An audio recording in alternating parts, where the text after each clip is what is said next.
Welcome to another episode on our channel. I am back, and hopefully for the last time. I'm a lot more comfortable on that side of the camera than I am on this side of the camera. But my wife's insanity that comes with every June is over.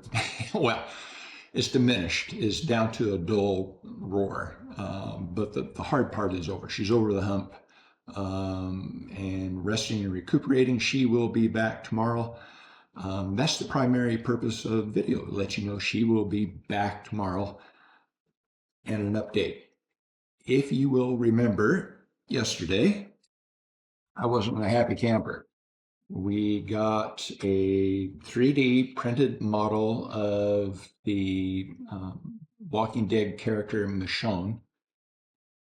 It was going to be a lot cheaper than buying the one and only 1/6 scale articulated figure. This was going to be basically a statue that somebody printed out.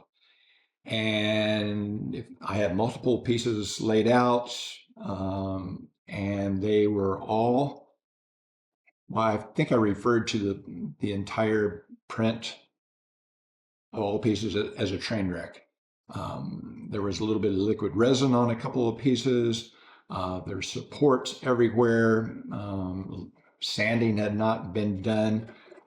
This piece in particular and its mate, which is the stand, it was tacky to the touch.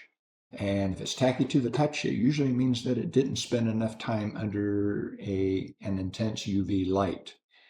So I thought, and I said as much, I thought, you know what? If it's such a train wreck on the outside, I bet you a month's pay that there's liquid resin on the inside. I'm glad that nobody took me up on that bet, because what I did, I filled this tub with a little bit of brand new rubbing alcohol. Oops, sorry. I took this syringe, my trusty irrigation syringe, filled it full of rubbing alcohol, took this piece, shot it in the hole, did that several times, sloshed around, dumped it out, and lo and behold, it was as clean as when I put the rubbing alcohol into it. I thought, okay, well, he did one. And then I did the same thing to the other half, and it came out clean. I filled the torso with rubbing alcohol, shook it around, dumped it, it came out clean, et cetera, et cetera. Every part except the feet and the hands and the arms are hollow.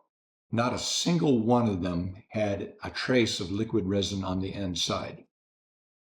So I don't know what's going on. I think she will probably contact the individual that she bought this from. My new working hypothesis is that this individual did a great job of cleaning the inside and then basically set it aside and thinking that it was a finished product in terms of finishing it, sanding, et cetera, wrapped it up, boxed it up, and sent it to us. That's my working hypothesis. We will see whether or not this individual's response supports my hypothesis or not.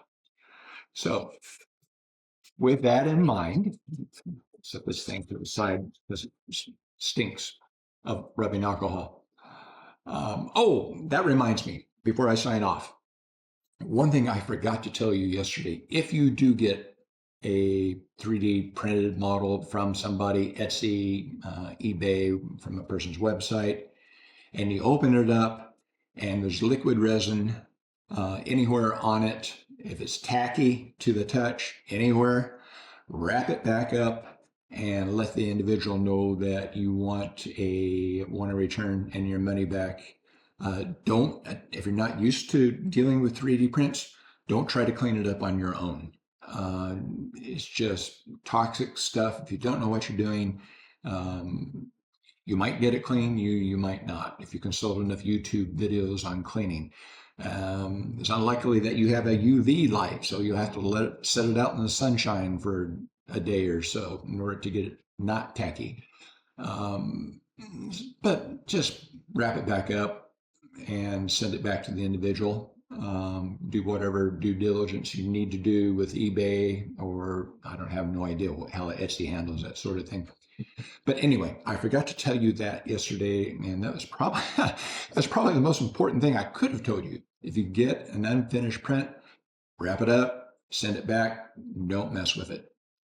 Now, with that in mind, I hope you've enjoyed this episode. If you have, consider giving us a thumbs up and hitting that subscribe button. In the meantime, everyone, have a great day, and she will see you tomorrow.